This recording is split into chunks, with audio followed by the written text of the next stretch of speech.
Welcome, welcome. You are here for our virtual celebration of Emily Dickinson's 192nd birthday. My name is Brooke Steinhauser. I'm program director at the Emily Dickinson Museum, and it's wonderful to be with all of you today. It's a rainy day here in Amherst, Massachusetts, where Emily Dickinson lived virtually all of her 55 years. And as the year nears its wintry end, we are glad to be here in the cozy parlor of the Dickinson homestead. Oh, I love seeing all of you chime in the chat. Hello, hello. Welcome, everyone.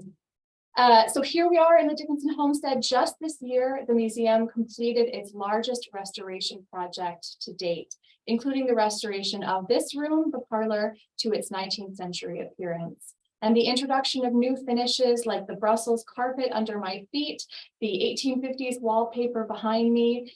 These provide a stunning backdrop for reading Dickinson's own words. So I wanted to share this poem with you tonight. The night was wide and furnished scant with but a single star that often as a cloud it met, blew out itself for fear. The wind pursued the little bush and drove away the leaves November left, then clambered up and fretted in the eaves. No squirrel went abroad. A dog's belated feet like intermittent flush were heard adown the empty street. To feel if blinds be fast and closer to the fire her little rocking chair to draw and shiver for the poor, the housewife's gentle task. How pleasanter, said she unto the sofa opposite, the sleet than may know thee. So as we enjoy the pleasant sleet falling outside these parlor windows, it is my great pleasure to welcome all of you who have tuned in for today's festive occasion. This year, you all have tuned in from 54 countries to be with us, and we are just bowled over by that. So do feel free to hop into the chat if you haven't already and tell us where it is you're coming from today. I see California and Germany and Mexico City, Cambridge, Mass, not too far away. Emily Dickinson spent a little time near Cambridge, Switzerland, and now they're coming so fast I can hardly keep up with them. So thank you. We love having this record of you and your participation tonight. It's amazing to be in the presence of our global Dickinson community. We want to thank you for sharing your passion with us. So here with a special message of gratitude is our Emily Dickinson Museum Executive Director, Jane Wald. Welcome, Jane. Thank you, Brooke. It's so good to be with you, and a warm welcome to all of you joining us from near and far. I must say that it has just been such a thrill to open the homestead doors to visitors the fairest once again.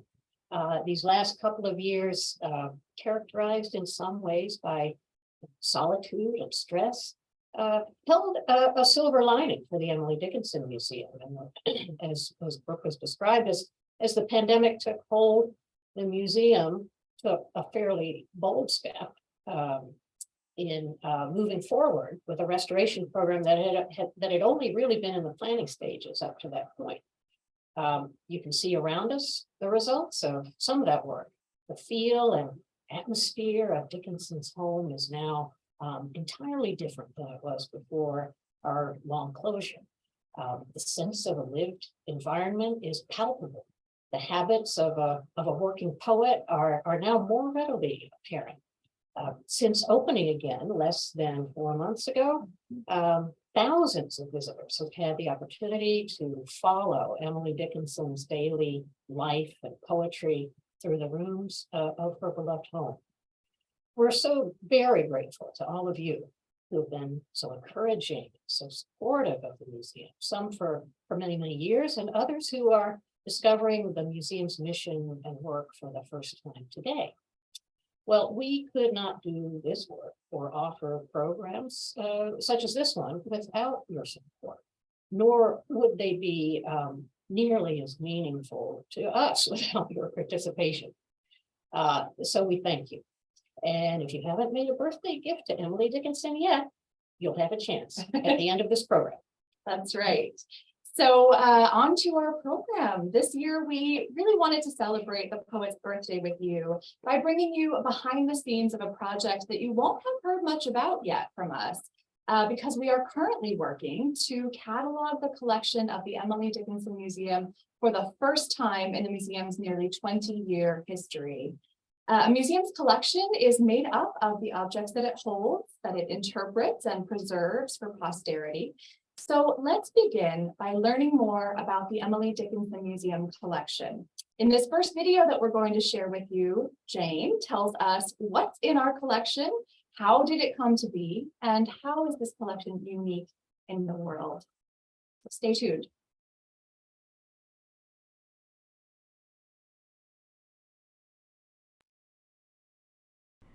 The Emily Dickinson Museum's collection of objects is really the result of a more or less deliberate process of collections formation that accompanied the growth of the poet's reputation. This goes back to the end of the 19th century. As the last surviving members of the Dickinson family, Susan and her daughter Martha inherited the homestead and then became responsible for its disposition. After her mother Susan's death in 1913, Martha Dickinson Bianchi also became full owner of the Evergreens and kept it as her own residence until her death 30 years later. In 1916, she was in some financial exigency, so Martha cleared the mansion, that is the homestead, of the family possessions through gift, sale, or simply moving objects to the Evergreens, and then sold the homestead to another family.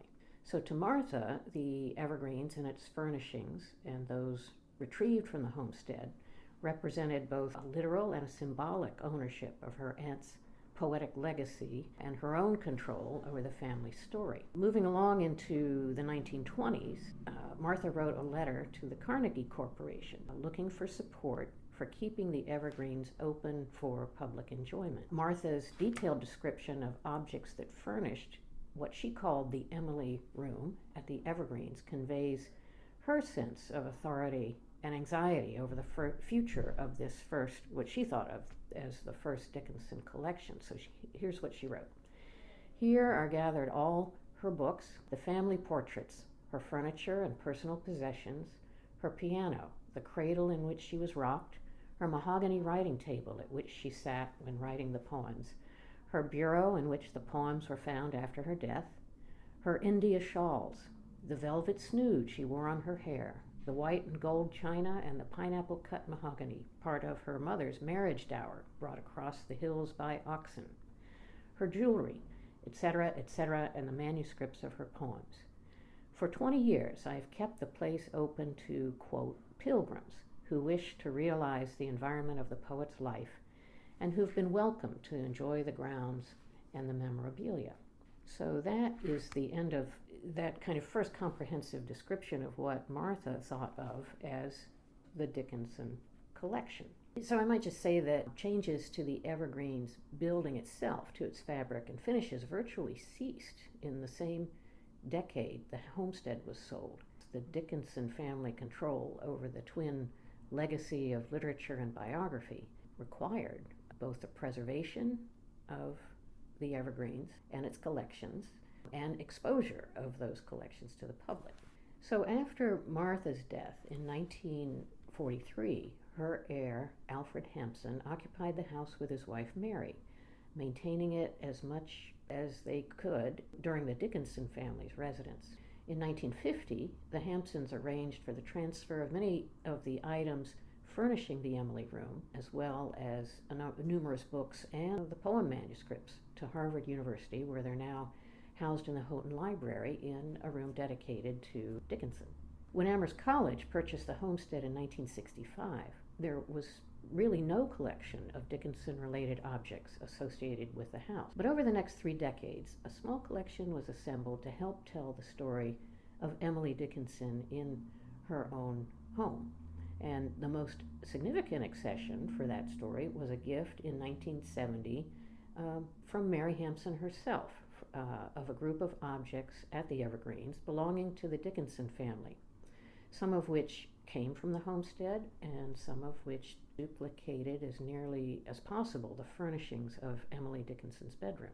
When Mary Hampson died in 1988, her will provided for the establishment of the Evergreens as a cultural facility in honor of, and this is interesting, her friend Martha Dickinson Bianchi, that great American author, Martha Dickinson Bianchi.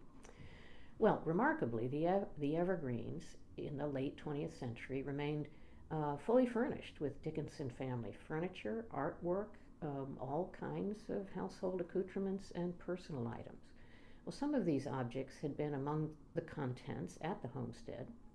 Many others originated with the Austin Dickinson family during the second half of the 19th century, and still others were the Hampsons' personal belongings. So recognizing the interpretive potential of the trove of Dickinsoniana in the house, Mary Hampson further instructed that, with the exception of books and manuscript material, which were bequeathed to Brown University, all other contents and furnishings should remain with the house. The formation of the Emily Dickinson Museum, encompassing the homestead and the Evergreens, in 2003 reunited those two neighboring Dickinson houses, their shared landscape, and collections of approximately 8,000 objects as the family's material legacy. Represented among the museum's collection are ceramics and silver of various styles and ownership, cooking and lighting equipment of different periods, furniture in a wide variety of styles, including seating for over 100 people, artwork ranging from oil paintings and watercolors to engravings, lithographs, photographs, and sculpture, reflecting the family's intense interest in art. There are trunks and chests for storage and travel, souvenirs of trips in the United States and abroad, musical instruments, an extraordinary grouping of children's toys, lengths of lace and articles of clothing, the confused contents of bureau and desk drawers, and many items that in another household might have just been thrown away. There are also obvious gaps.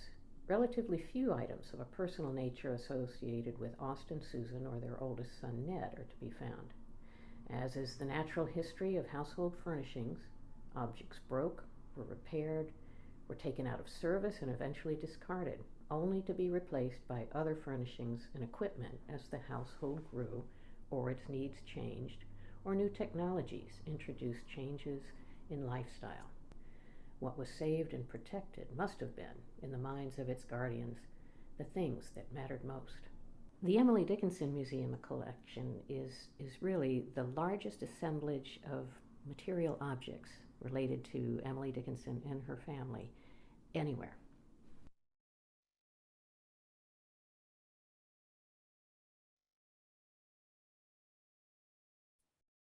Thank you for that, Jane. That's such a helpful summary of what makes this collection unique. We just really appreciate you putting that together for us. Oh, yeah, I'm so glad to be able to, fill in some of the background, especially because we're now so actively working to bring what's been almost a hidden collection into the light for exhibition and interpretation and education and research. So it's really fun to share this with all of you tonight. So Jane, you have been at the Emily Dickinson Museum for over 20 years, and you've spearheaded the efforts to restore and preserve these houses. So what must it feel like to you to see these objects come back to fully restored rooms like this one that we're sitting in? Well, it's I could say it's almost unbelievable because it has been 20 years. I love seeing these objects back at home. Whether they were removed for a short time while the restoration was underway, or whether they spent all these long years, put away at the Evergreens until they could go back to the homestead and resume their watch here. It's a little bit like a family reunion of objects.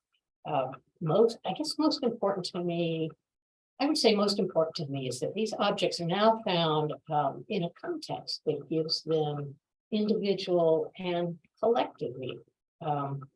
They are at one and the same time uniquely part of the Dickinson family's material legacy, and in a very real sense, they are participants, they are workers in sharing the story of the Dickinson family with all of you and all of the visitors who are able to come see the homestead.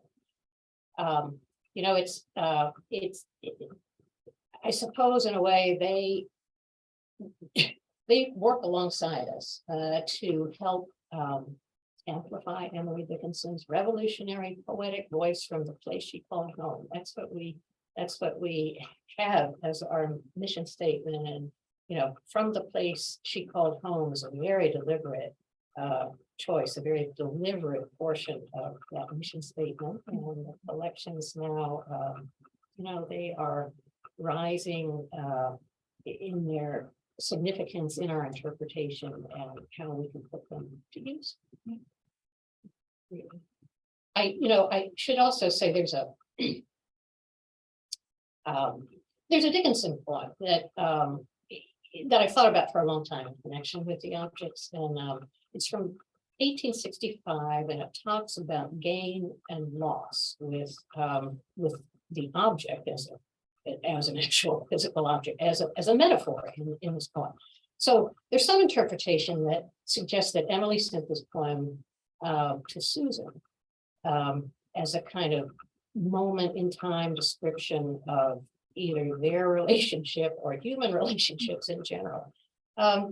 However, I actually enjoy thinking about this poem as a discussion of material culture, as a discussion of the utility and or the value of material objects such as those in a museum collection. So see what you think of this poem, and maybe you can let us know in the chat whether you can agree with me. So here's the poem. Perception of an object costs precise the object's loss. Perception in itself a gain, replying to its price. And now here are the two lines that I just love. The object absolute is not. Perception sets it fair, and then upbraids a perfectness that situates so far. So our perception of these objects is that they are so critical in sharing Dickinson's story. And yeah, I love that poem, Jane. So you've shared with us maybe a favorite poem. Can I ask, do you, among the perhaps 12,000 or more objects in our collection, do you have a favorite in mind? Oh, you know, it's a lot like reading Dickinson's poetry. You can have a different favorite every day. But because of this work we're doing with the collection, you know, now we know there are just so many to choose from. One that's always had a certain appeal to me is Edward Dickinson's traveling desk. Not sure why that is, but I'll try to explain a little bit. I mean, this object, this traveling desk, it's much like any other lap desk, a closed box in its resting state, opening to a slanted writing surface covered in felt. There are little compartments for inkwells, pens, and papers, and other little items, stamps. It just speaks to me of Edward Dickinson's vigorous public career. You know, a number of terms in the state legislature, one in the U.S. Congress, a very vigorous work as an attorney and as treasurer of Amherst College. So he was known to keep some of his legal papers in a soup tureen in the dining room, right? So this traveling desk is a little bit more organized than that, but it kind of represents it represents a very public face of the Dickinson family. You know, a few years ago, I examined it pretty carefully and was a little surprised to find two 19th century issues of the Atlantic Monthly that were still tucked into the compartment of paper. Wow. Yeah, wow. Yeah, that was, you know, discoveries are fun. Discoveries are great. Yeah. So, you know, okay, so the traveling desk to me is sort of Edward Dickinson as a public figure, but that actually leads me straight into Emily Dickinson's bedroom to think about her private career. And, you know, some of the objects arrayed in there related to enabling her work as a poet. and related to her daily life. And the most solid object, and indeed the heaviest object in the room, is her Franklin stove. So this room was originally heated by a fireplace. But as iron stoves proved to be so much more efficient sources of heat, owners of houses locked up flireboxes and inserted a stovepipe to take at least some of the soot and smoke through the chimney flue. So this particular stove was manufactured in Worcester in the 1840s. So it might have been used by the Dickinson family in their Pleasant Street house, possibly coming back here to the homestead with them in 1855. New Englanders then observed, some of the same rules we do in our families about when to, are we going to turn on the heat in September? Are we going to turn on the heat in October? And it was the very same for the Dickinsons. So Emily writes about the stoves being brought back into the house in September from their summer storage in the barn out behind the house. Yeah, New England winters are pretty cold. In fact, Emily's niece Martha described something about the house probably in the 1860s and 70s when she said the thermometer in the unheated hall at the homestead hovered somewhere in the 50s. But the Franklin stoves, they give off a lot of heat. So I can imagine Emily being toasty warm in her room, perhaps wrapped in this huge India shawl that's now draped on the bed, and enjoying the privacy she needed to write. Yeah. The privacy in her room, behind a locked door, with her warm stove, privacy that she called freedom. Yeah. So we never thought of a Franklin stove as a writer's tool before, but there it is. Yeah, in the context of Emily Dickinson. Yeah. So Jane, shortly before the pandemic, the museum embarked on its first ever full cataloging project to document this collection in its entirety. And this is thanks to a grant from an independent federal agency called the Institute of Museum and Library Services. So tell us more about this project and what it means for the museum. Well, to tell you about this project and what it means, I'm going to go back to, I'm going to pick up the story of the collection where the video you just saw was left off. So after Mary Hampson's death, when the Evergreens began this journey in the 1990s to become a cultural facility, a museum, there were just many top priorities. So there was a whole set of things related to the building, structural repairs, a new roof, and a lot of other deferred maintenance. And then there was a whole other set of priorities related to the objects that remained in the house. They had to be triaged, and we had to choose the most vulnerable objects to protect. And so that was a lot of immediate work. And I was not here then, but there were teams of interns and other folks who took care of a lot of this work. They did wonderful work. Over the years, since the mid-1990s, there were various efforts to inventory all of the objects in the house, and that kind of proceeded in just in chunks or fits and starts because of all of the other work that the house itself needed. So there was some objects were inventoried, but many others were simply removed from drawers and cupboards and just placed in boxes, kind of almost in archaeological fashion. They weren't really sorted out a whole lot. So that meant that, and I should say, this was done to get them out of harm's way while all this work had to happen in the house.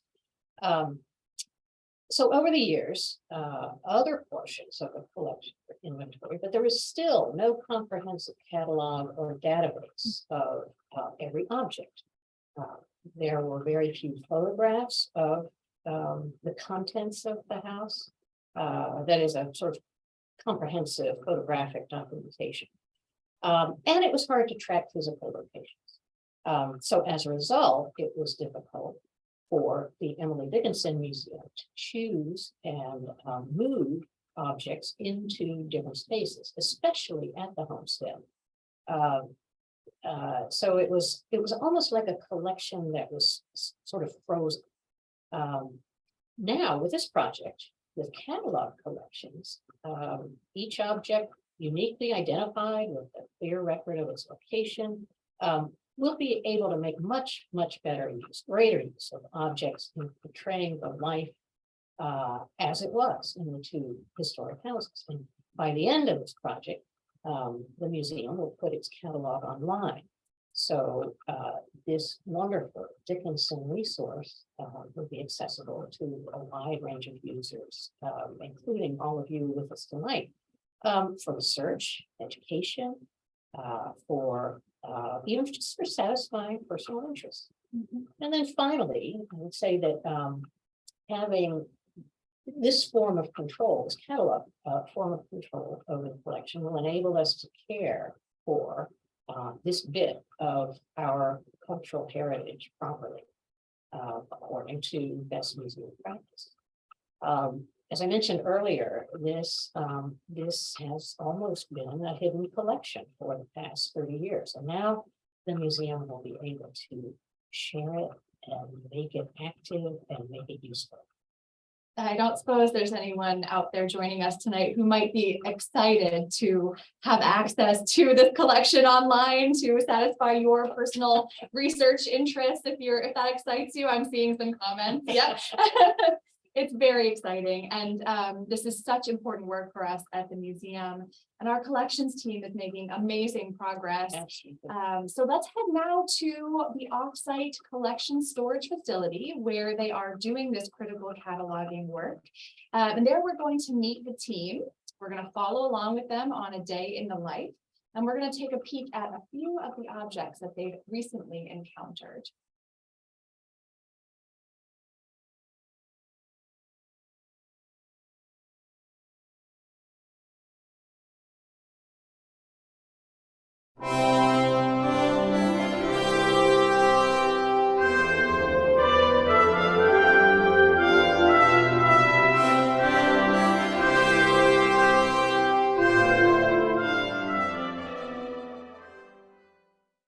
My name is Megan Ramsey, and I'm the collections manager at the Emily Dickinson Museum. I'm Caitlin McGrath. I'm the collections assistant at the Emily Dickinson Museum. So my role in the cataloging project is to manage each process of the project. Everything from the actual catalog in the Past Perfect collections management database to all the standards of photography, how we rehouse things, and making sure that the project moves along on time. So I am helping to catalog the whole collection, so going through every object, and then I also photograph each object and edit the images at the end. I've worked in museums for over 11 years at museums all across the country. I've always worked in collections. I just think that's the most fun position, especially in a historic site where you're really feeling the embodiment of history in the space. And this project has been really fascinating because it's really never been done before. This is the first time that we're looking at this collection in a comprehensive way. So it's super exciting. I've always had an interest in museums and museum collections specifically. So I've gotten my degree in museum studies, and I've worked part-time and as an intern at several museums in collections. I've worked at the Bishop Museum in Honolulu, as well as Iolani Palace, which is also in Honolulu.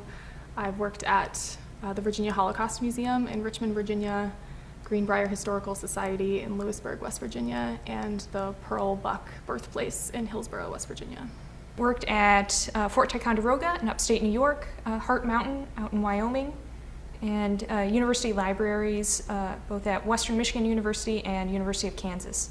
And then I've also worked at a small local history museum in Trenton, Michigan, doing pretty much the same exact project, cataloging the collection there. So I found that has been very helpful to take those skills into this position. My favorite part of my job at the Emily Dickinson Museum is the sense of discovery every day, since this is basically an untouched collection. Every time we open a box, we're not really sure what's going to be in it. And sometimes it's fascinating and exciting, and sometimes it's a little bit of a dud, so you're always on your toes. So my favorite part of my job is just the variety of what I get to do. Not knowing what's in each box that we're going to catalog that day, down to like photography and learning Photoshop. Those have been very rewarding experiences. Welcome to the Collection Storage Warehouse. This is where we store the majority of the collections of the Emily Dickinson Museum. You can see lots of boxes of objects. We have some flat files, and lots of furniture is stored here. This is also the space where we actually do the cataloging project. We have a large open space for workstations and also a photography studio. We'll take you into kind of a day-to-day look at what it's like to do this cataloging work. So usually we will take out a box and lay everything out and see what we have in a box. Today we have some ceramics out. Mm-hmm. And every single object in the collection will get an individual catalog number, so we can track that one specific object versus another object. That number would then be adhered to that object or written on a tag so that it's joined with its record that we're going to create in the database. Everything gets its own name as well. There's a specific nomenclature that we use so that we don't have to figure out what this object is. There's actually a list of known terms, like a teacup. We don't have to think of what that is. There's already a list. Everything would get a description, so that's kind of a general description of what the object is visually, the size, the shape, the color. Yeah, so for instance, this teacup, I would describe this as a large ceramic teacup that has a white base color and blue coloring.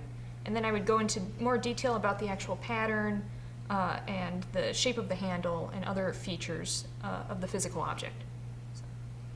The next thing we record is the material type. So this piece here is ceramic, but we have other objects that are made of wood, glass.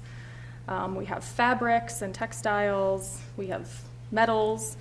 So all of that material type, all those material types get recorded so that we know what's going on with an object.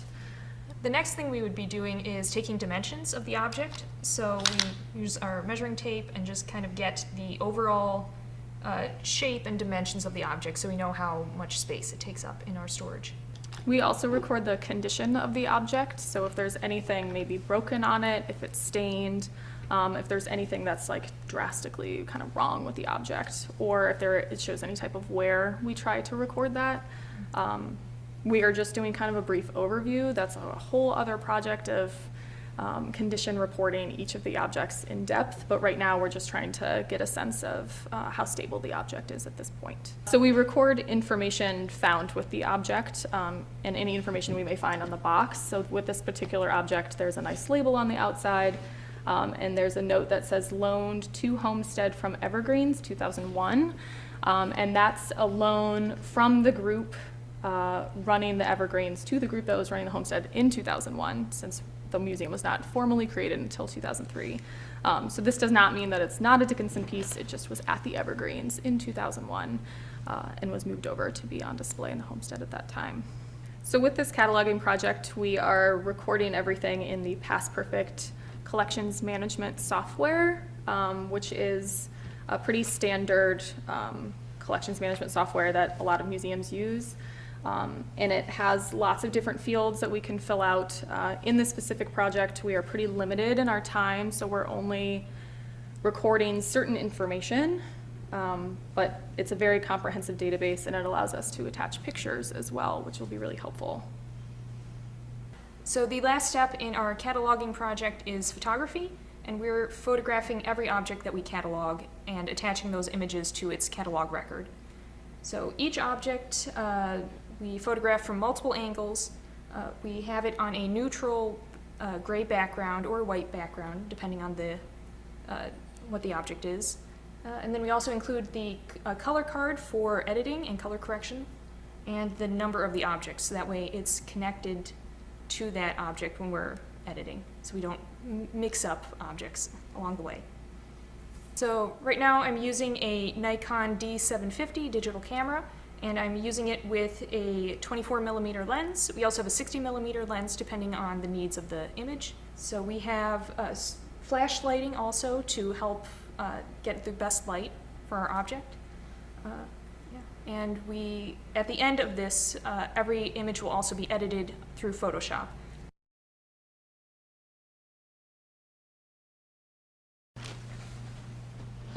So one of our coolest objects is a daguerreotype of Susan Dickinson, which is pretty special.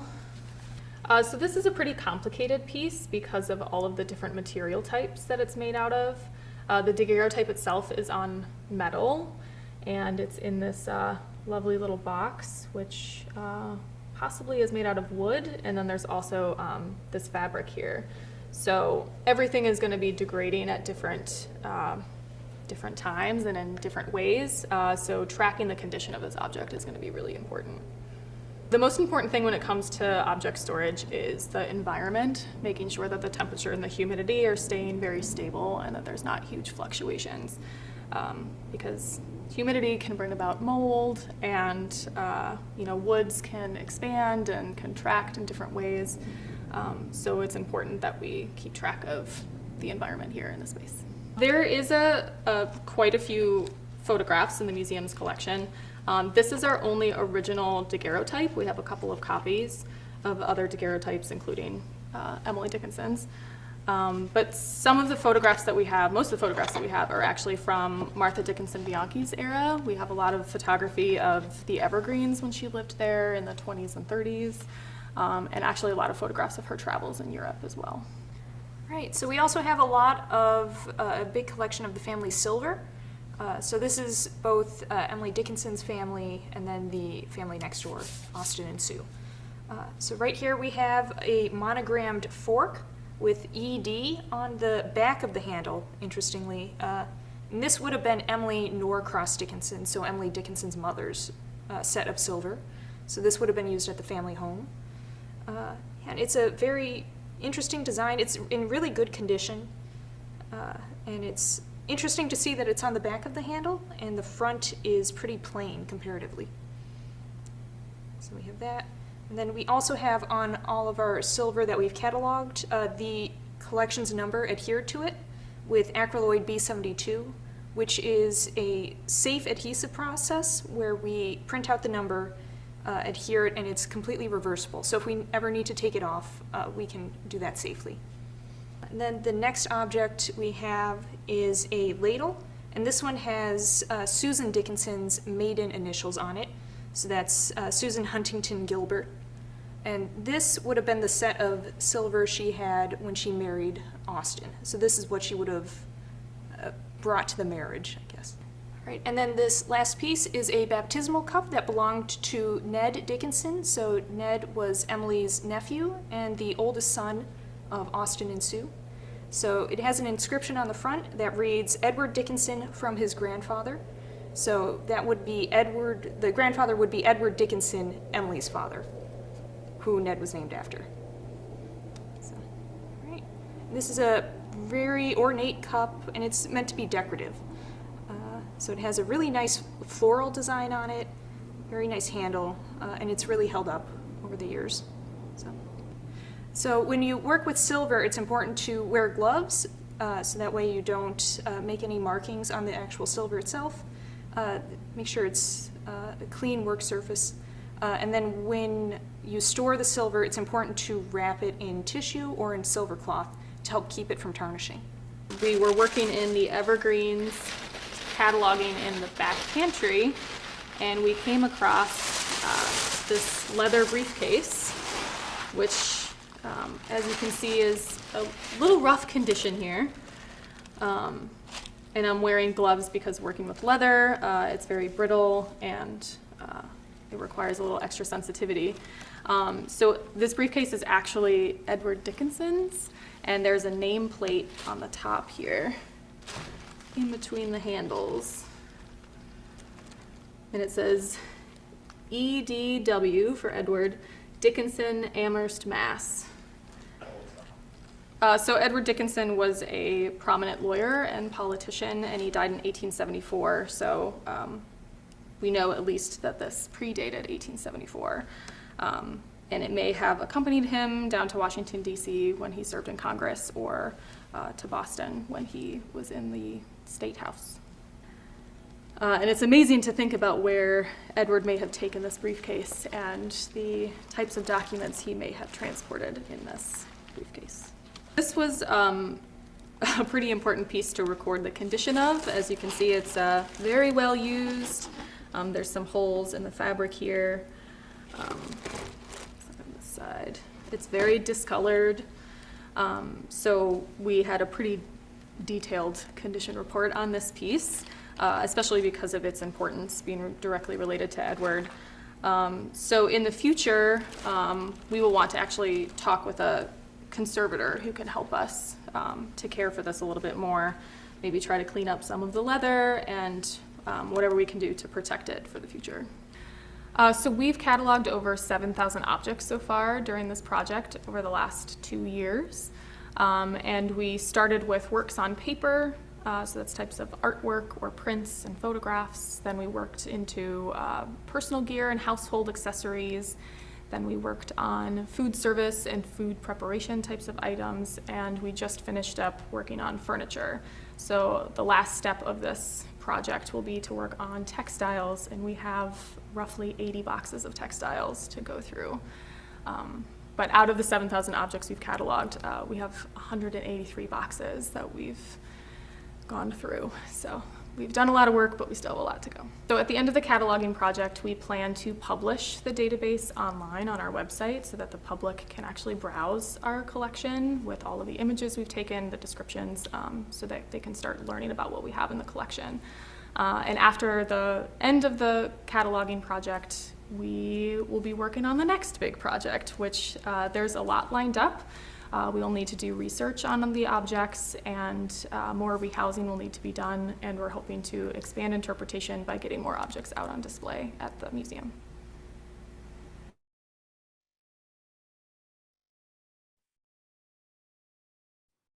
Oh gosh, that was just so fun. Welcome back, everyone. Wasn't that fascinating? And before I welcome our next guest, I just wanted to give a shout out to all of the wonderful young people in this Zoom space with us tonight. We see you in the chat, and we're just so glad you're here and carrying on the passion for Emily Dickinson that we all share. So shout out to you, and also a happy birthday to Carol, as well as Emily Dickinson. So I'm joined now by Megan Ramsey, our collections manager at the Emily Dickinson Museum, who you've just been hearing from. And Megan, thank you so much for showing us around the warehouse. Yeah, there's so much going on behind the scenes at the museum, and it's just really exciting to be able to share it with all of you in the audience. Yeah, you guys are doing absolutely amazing work. And I'm, of course, so excited personally just about your upcoming work on your final material type being textiles, which includes historic garments, which are just the most exciting thing I can imagine. So I'm curious if you have a favorite object from the Emily Dickinson Museum's collection. So with 7,000 objects cataloged so far, it's hard to choose just one. So I'm actually going to choose 3. So Martha Dickinson Bianchi, in her book, Emily Dickinson Face to Face, she wrote about a memory that she had of the homestead parlor here, that she remembered there was gold framed engravings by Edwin Landseer. And she actually said the 3 titles of those artworks. So when we were cataloging the works on paper, we kept an eye out for those titles to see if we had those prints in the collection. And it turned out we didn't, but we did have 3 large Edwin Landseer engravings, but they were different titles, different artworks. Yeah. So we did a little bit of comparison, and it looked as if maybe they were still the same kind of focus. So there was one that focused on a deer, and we have one with a deer, and then another one she remembered was an Arctic snowy scene, and we have the lost sheep, which is about a sheep getting lost in the snow. So perhaps the Dickinsons got rid of the ones that Martha remembered and then acquired these 3, or perhaps Martha didn't quite remember the names right. But either way, we were really excited to get these 3 prints conserved and reframed, and they are now on display in the Homestead Parlor. Yeah, in this very room that we're sitting in. Martha Dickinson Bianchi's writings are such a critical source of information for us, even if she doesn't always stick the landing. She's so wonderful. So thanks for sharing that, Megan. Now you and I are hatching some plans to bring some our museum audience here some more collections-based programming this spring. So what kinds of things might our audience expect to hear more about? So during this cataloging project, we're working with some conservators who specialize in the care of textiles and paper and other types of objects. So we're hoping that they can share some of their expertise with our public audience. And we're also hoping to do a bit more of a deep dive into specific objects, individual objects, both ones that are on display here at the museum and some at the warehouse facility. So we can learn the history of them and how they came to be and maybe the stories behind them. And so that's all in the works. But in the meantime, if you all in the audience are excited to learn more right now, we do have a few objects highlighted on our website. And we're going to put that link in the chat for you right now so that you can save it and explore it after this program ends, because I know you're itching to learn more. So we'll have lots more fun with those upcoming programs this spring for sure. After all, there's so many more discoveries to be made in this collection, and so much that it can tell us about Emily Dickinson and her family members, who were arguably the most important people in her life, about her home to which she was so uniquely knit, and about her historical moment. And the more we learn about these objects, the more evocative they become, and the more we can share with all of you who love the poet and the Dickinson Museum. So in this next segment, we brought a couple of friends to the collection storage facility to explore a few items with Megan and with Jane.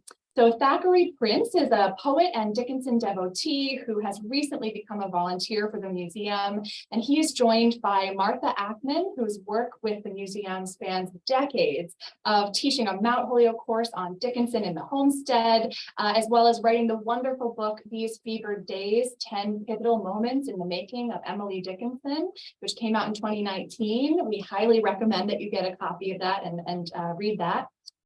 So now let's join Thackeray, Martha, Jane, and Megan back in the collection storage facility for some everyday discoveries in our collection.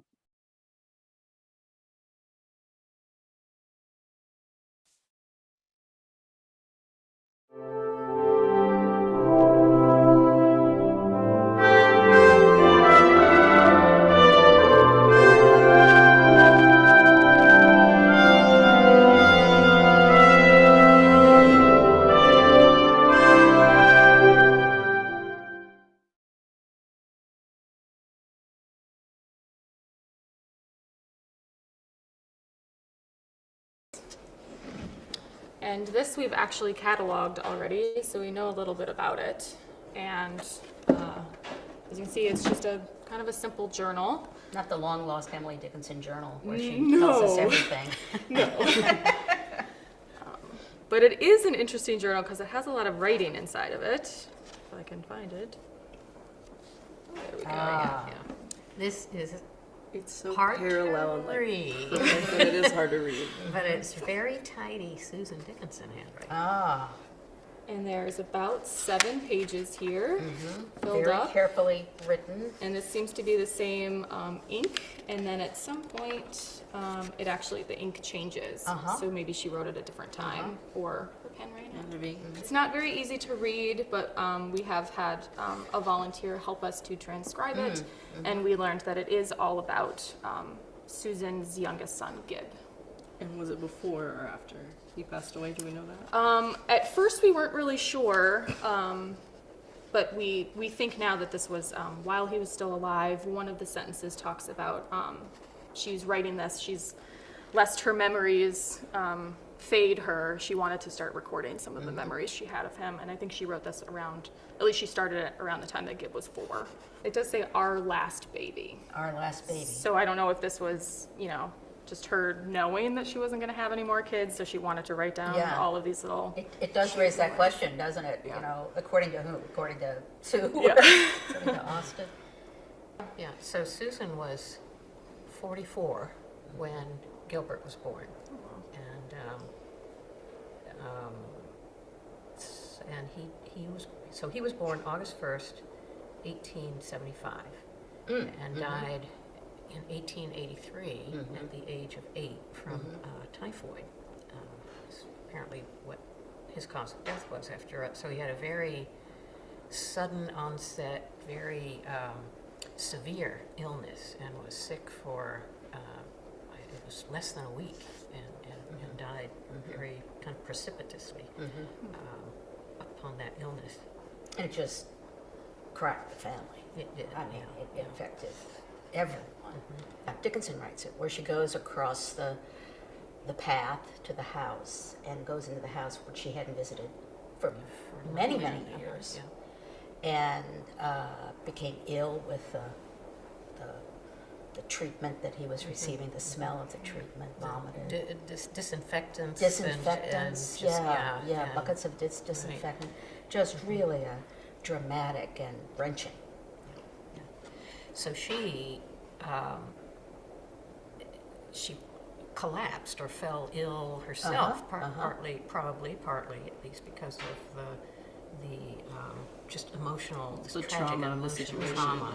Yeah, so she had to be taken back across the path to the homestead, and she died 2.5 years later, and never really recovered her full strength, her full health after this. Oh, this is very. Sometimes Susan's writing is just wonderful. So here, a cool, clear, magnificent morning, just that day on which to be born. At noon, choir of the village church Oh my. Was singing. It was right across the street. Yeah, right. The missionary chant. Right. Yeah. Oh my goodness. And I could hear the rich, full note as they as they were born in on the sweet summer air it's lovely. through the open doors and windows. Well, you read that obit that she wrote for Dickinson that appears in the Springfield Republican. That is a stunning piece of writing. It is, yeah. It's a stunning piece of writing. So it is not surprising, that you find other evidence of how skilled she was with words, something that drew the two women together. There was an appreciation, obviously a talent for it as well. But it also, this is brand new stuff. Dickinson scholars have not seen this before. Absolutely. This is, when you think that somebody who was born, so long ago that we know everything about them, no. If you look at the larger context, this is something brand new. And who knows, once it gets transcribed. And it's what one it of the will most reveal. intimate pieces that we have in the collection. I mean, this is a mother writing about her young child, and then he soon dies. Yeah. I mean, it's kind of amazing to have this type of look into the Dickinson's life. Yeah. So in addition to Susan's writing, further in the journal, we have some additional writing. Gosh. And it appears, this is also Sue's handwriting up here on the paper, but there's also another piece of paper that's pasted inside, and it's what we think is in Gib's handwriting. Yeah, And- dear Mom, I don't want to come Down in the rain. this noon. Please send. Papa's and my lunch up. Send all you can. cutest thing in the world. Yeah. He was too busy playing, and he didn't want to come down for lunch. A little demanding.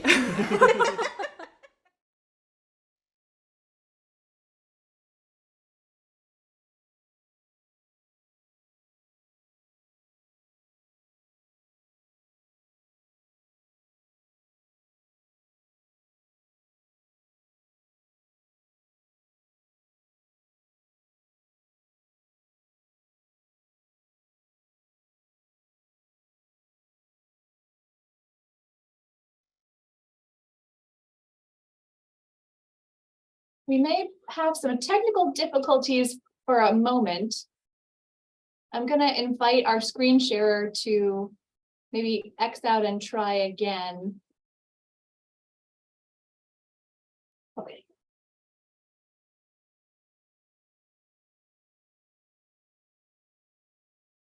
Okay, we can take a look at this next. This has been around. Yes. So this is a great travel trunk. Oh, my.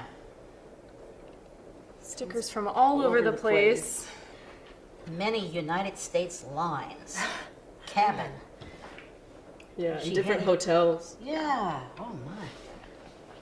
See, suitcases have gone downhill. It's all about the stickers, right? Totally. Yeah. Oh, here's one that says transatlantic. I think Montreal. Yeah, transatlantic. Paris. Oh, Yeah, yeah. French line. Uh-huh. Okay, so Italia. Florence. Yeah. lots of steamers back and forth across the Atlantic. Martha Dick. That's This is Martha Bianchi. Dickinson Bianchi. Oh, boy. I can't. Final destination looks like Paris. Mm. She was in cabin 538. A lot of information there. Yeah, lots of travels. And Martha traveled to Europe extensively. We have a lot of programs from the theater shows that she went to in Europe. We have a lot of the menus from some of these ships, actually. So we have a lot of paper material related to Martha's travels abroad. Yeah, we even have hotel bills Oh, and telegrams and letters making arrangements for where they were going to stay. And this is post Austin's death. Yeah, I would this presume. This is probably beginning in the 1920s. Yeah. Do you guys want to see inside? Well, yes, indeed. Okay, so You're teasing us? Yeah, I'm teasing you guys. The big reveal. Yeah, we've not gone through this box before. Look at the hat. Just all these out. So we have this lovely straw hat. Oh, Look at the condition of it, though. It's bright gold. Yeah, yeah. it's really beautiful. Yeah. Wow. We have another fun little hat here. What are those called? Cloche? or Cloche, something? yeah. There's a photograph of Martha in her later years. Oh, we have all sorts of fun Oh, things. my. We have a fun pin cushion with some hat pins. Can't travel with that now. No. This is a great little case that says MGD for Martha Gilbert Dickinson, which is her pre-married name. So that's before 1903. Little shoehorn, Shoehorn. which is very ornate, but also short. Seems surprisingly short. Yes. Lovely. Beautiful brush. And that looks like it has the name on it as That well. also has MGD. So Looks like this a is set. Yeah. A travel set. There, and there's another one in here that says EADs for Edward Austin Dickinson, which would be Ned, Yeah. which is much simpler. He went to Europe just once. It was the year or so before he died. And it was this trip that Susan and Martha and Ned had planned, and they were really looking forward to it, but didn't take the trip until after Austin's death. This is interesting because, like, I have suitcases at home, and when I go travel, a lot of the stuff that I take that's for travel, I just kind of leave it in there and then just put the suitcase away. And then I opened it and ended up finding them, like toiletries and stuff like that. So I wonder if that's what this was. It was just the travel box. Yeah, And possibly. you didn't really take it out for anything else. Yeah. What's in the box? So Oh, these, my. Name cards. yeah, Madame Martha Dickinson Bianchi, and it has the evergreens. listed on there. So Yeah. these look like her name cards, calling Very cards. Back Calling Yeah. card, And and these- damn. She did like that. And it is a full box of them. So she was ready for networking and For socializing networking, her and introduction. ready to go. There's nothing on the back. Nothing on the back. Uh-huh. Yeah, it's just plain. And it's interesting that it just says the Evergreens. It doesn't even say the Evergreens Amherst. Right. It's just, Because one should know. well, there's only one Evergreens. Yeah. Have a little up here. Is that a prayer book or a hymnal or, oh, and something inside? Manual of Catholic Catholic Devotions. Devotions, the Oh. Vest Pocket Manual. So there are some notations throughout the book, and there's also, this is a little bookmark that was torn out of, or cut out of something, and it says January 28th, 1940. Yeah. There's some notations around different verses that said, St. Mary's, and There's so dog-eared ears. pages Yeah. of So certain things. when she Yeah. went to different churches, maybe Yeah. whatever she learned about at that particular service. And so you remember also that the stairway at the Evergreens is lined with these big, large format photographs of European cathedrals. So there's this, there is a real fascination she has for all of that.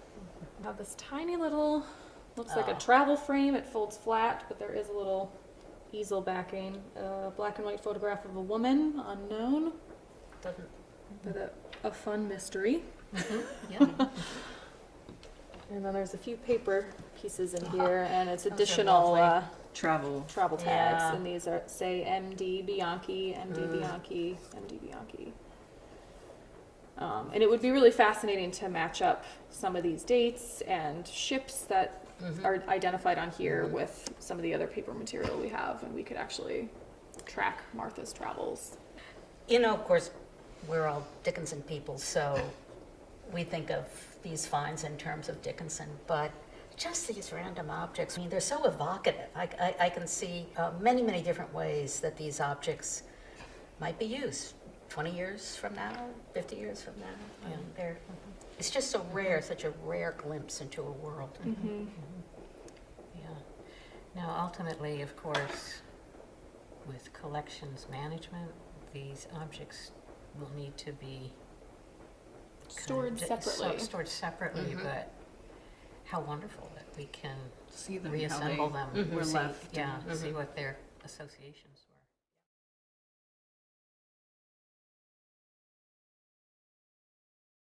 So we're here, this is a fantastic object from the Evergreens. I remember when I first started working there now almost 22 years ago, this just always caught my eye. So I remember it was against the west wall in the dining room, and that's just such an ornate room in a sense anyway, because of the ceiling, and this just really popped. So as I understood it from people who had worked there before, it's an Italian cassone. Sometimes I think they were known as wedding chests. That was a kind of a fashionable thing to have to bring to a marriage. Usually 15th, 16th century is probably about the time that these were in style, in fashion. But it's just, the front is just so ornate, just this wonderful carvings of, with a kind of a hunting scene in the center, and then sort of male, female figures on the columns on the ends. Is just really, really beautiful. I remember hearing about this mysterious locked trunk, I always heard. This is hardly a trunk. I mean, this is Yeah. a little bigger. It's a little bigger. Like what, do you think it's Furniture at 6? that point. Well, Should we open it? Maybe we should moment open of it. truth. Yeah. Moment of truth. Okay. Well, I'll be. I got it. Well, there's There's not a lot, but there's it's, not a lot. what there is, that's really neat. It's like fake flowers, newspapers. In newspapers. No, I think now, thinking back on this, I believe I think this was full of copper vessels, like pitchers and chargers, things like that. I think. Oh, you weren't dreaming. Copper and rod stole belonged on Library Very mantelpiece, mantelpiece. and that is in Mary Hampson's handwriting. Yep. Copper and You were right, Jane. It red was copper. stole belong. Weren't Well, okay, weren't so, misremembering. so this is so funny. Mary Hampson put these little notes around in boxes and, you know, things that she stored that she thought somebody ought to know. Well, Mary Hampson's continual curating of everything is quite a story. I mean, careful, not entirely complete. I mean, But didn't- careful. Yeah. But careful, and again thinking ahead. She knew that would be important information Yeah. for someone to know in the Right, future, and right. that's been incredibly Right. helpful during this process of going through everything. Is Yeah. finding her notes along the way so that we Yeah. have some context to add to the records. Well, there are not stacks of Dickinson poems here. That's okay. But she's a bit elusive, isn't she? Yeah, I know. They're just not turning up where you want them to.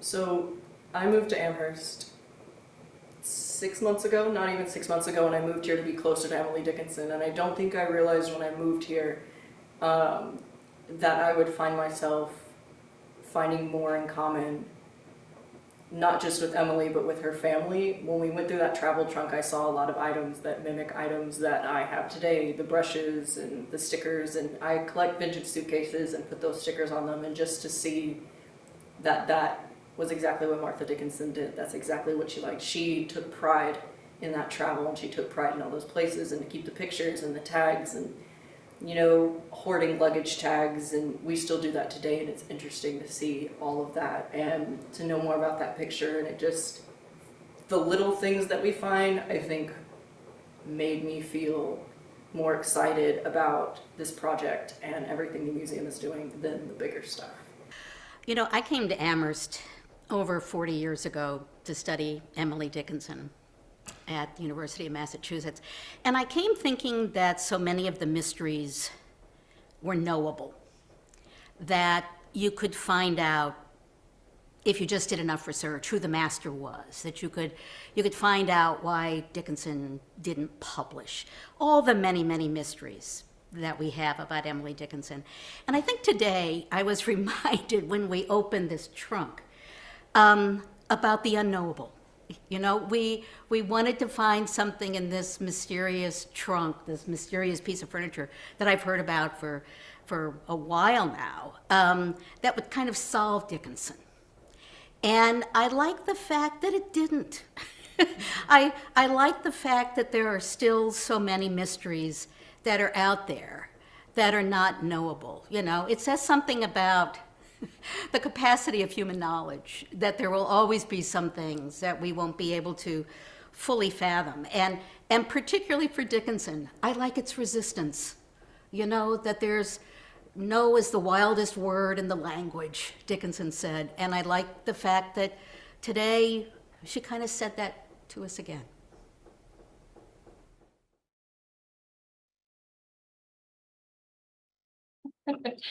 Just too much fun we had there at the warehouse in Beijing. Oh, I know. It's Megan and Caitlin have to, well, really, they get to touch every single object. So each day may bring some new intriguing discovery, or they may go home forlorn. What was it Megan said at the beginning of the program? Sometimes you open a box and it's so exciting, and sometimes you open a box and it's a dud. Every day a new surprise. We're loving all of this wonderful exchange in the chat, and we did see some questions come in about particularly sometimes you saw Megan using gloves to handle objects, sometimes not. The short answer there is simply that collections professionals use gloves depending on material and condition, material type and condition. And the long answer you're going to have to wait for our collections programming this spring, which we promise to bring you. This has been a fascinating look at the ongoing work to catalog this unique collection. And of course, this is just a first step in many ways. So Jane, what is next for the museum's collection work? Well, we have a list as long as my arm and part of Brooks. So really this well, let me say another thing. You may have been hearing us use different numbers for the number of objects we think we have in the collection, and it's because we haven't, we're not done cataloging the collection. We when we applied for this grant for the Institute for Museum and Library Services, we thought we had about 8,000 objects, but as Megan and Caitlin have progressed through the collection, the number's going up. So now 12,000 is our estimate. But the collection itself just has so much potential for enriching what we know about the Dickinson's 19th century lives, and and also importantly about the 20th century legacy of making Emily Dickinson known to the world. And that's much the story of the Evergreens. So two wonderfully complementary houses and complementary stories, and a collection to be shared between them. So I think there are probably five pretty clear priorities with the collections right now for next steps. And the very first one begins just after the holidays, and that is you recall Megan saying something about how important the environment in which collections are housed and displayed is to their longevity. So just after the holidays, we're beginning a project at the Evergreens to improve that environment in that house that is so well, it's an old building and it's a little bit leaky. So we're going to tighten it up. We're going to install a heating, ventilation, and cooling system that can serve the entire house, so that we can display the artwork that you have seen in video already this evening. So we can keep that in place and display it suitably. And just so many more advantages that will have for the whole house and the collections that are either displayed there or are stored there. So then next, we want to link up information in our own kind of aging hard copy records with the catalog database records. This project right now is a very quick kind of foundational catalog. But there is more information in our historic records and in repositories around New England that has information that's very relevant to the museum's objects. After that, we need to rehouse collections objects so that all items are housed in appropriately sized and durable containers made of the materials that are going to be suitable for long-term storage and care. Then next, we'll begin to conserve objects and artwork in greatest need of repair or stabilization. And this is, of course, just an ongoing process that doesn't necessarily have an end, but we'll need to make a start on that. Research projects on individual objects or groupings of objects is that's something that can be sort of running alongside, parallel to all this other work. So that's making sense of our collection, identifying the relationships between objects in the collection, and also the relationships between the objects to their users, their owners, family members, their functions, and their aesthetics. So those are it's It's a very long-term effort, and we're just so excited that we've made this beginning and are able to share the beginning of this work with you. Thanks for that. I believe that was an official stay tuned for more from our executive director, Jane Walt.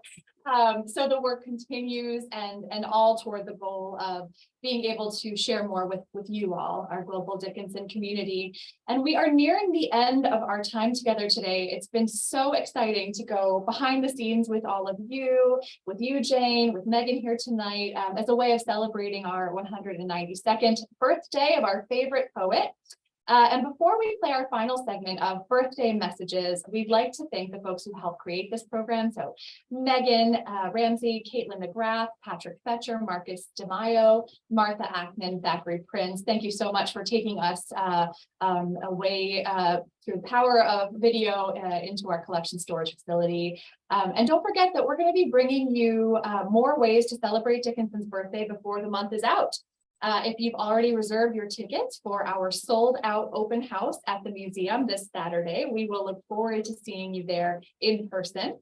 And it's not too late to grab tickets for a virtual program next Monday, which we are producing in partnership with our friends at the Folger Shakespeare Library. So we'll be back in this space live with you again in Zoom, and you can learn more in that program about Emily Dickinson's famous Black Cape.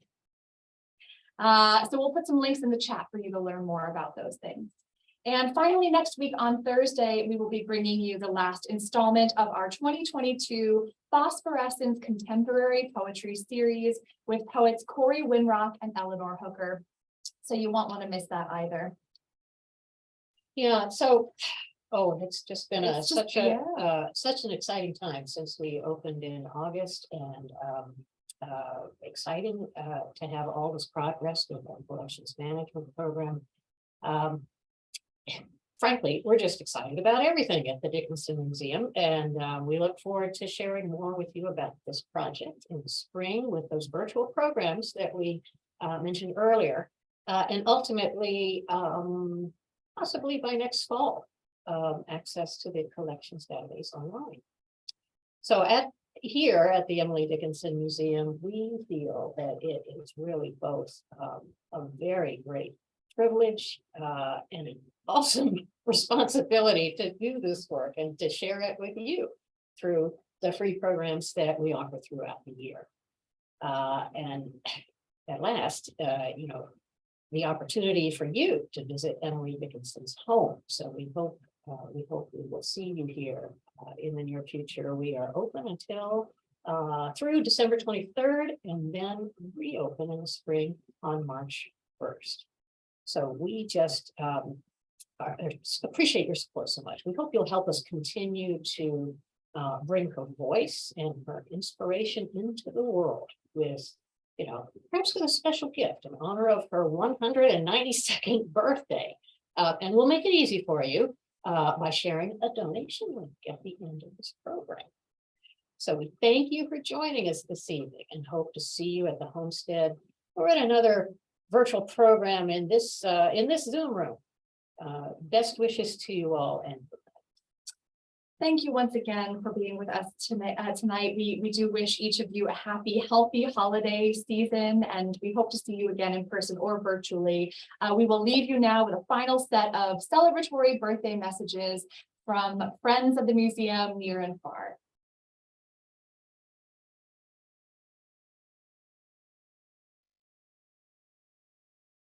Hi, I'm Alice Hoffman. Happy birthday, Emily Dickinson. I cannot tell you how we moved. I had rather not remember. I believe my effects were brought in a bandbox, and the deathless me on foot, not many moments after. I took at the time a memorandum of my several senses, and also of my hat and coat and my best shoes, but it was lost in the melee, and I am out with lanterns, looking for myself. Happy birthday, Emily Dickinson. Being in your space this week has been curiously and perfectly remarkable, and I wanted to recite the first poem of yours that I ever read. The heart asks pleasure first, and then excuse from pain. and then those little anodynes that deaden suffering, and then to go to sleep, and then, if it should be, the will of its inquisitor, the liberty to die. Emily, I want to wish you a happy birthday. And you know what's going to happen this year? I've done it several times before. I've kind of lost count. But down in my birth state, I no longer call it my home state, but my birth state of Texas, there's a big celebration at Lone Star College. Big birthday celebration. And once again, they've invited me. And one of the things we always do, we sing Wild Nights. I won't do that for y'all again, but we always recite I Dwell in Possibility together, and sometimes we sing Because I Could Not Stop for Death, He Kindly Stopped for Me. I hope you're not offended by that. I actually don't think you would be, because you were clearly a lot of fun. I love you, Emily. Happy birthday. It is December 10th, and she's a Sagittarius, and I want to wish you, Emily Dickinson, a very happy birthday. History is mystery. Happy 192nd birthday, Emily Dickinson.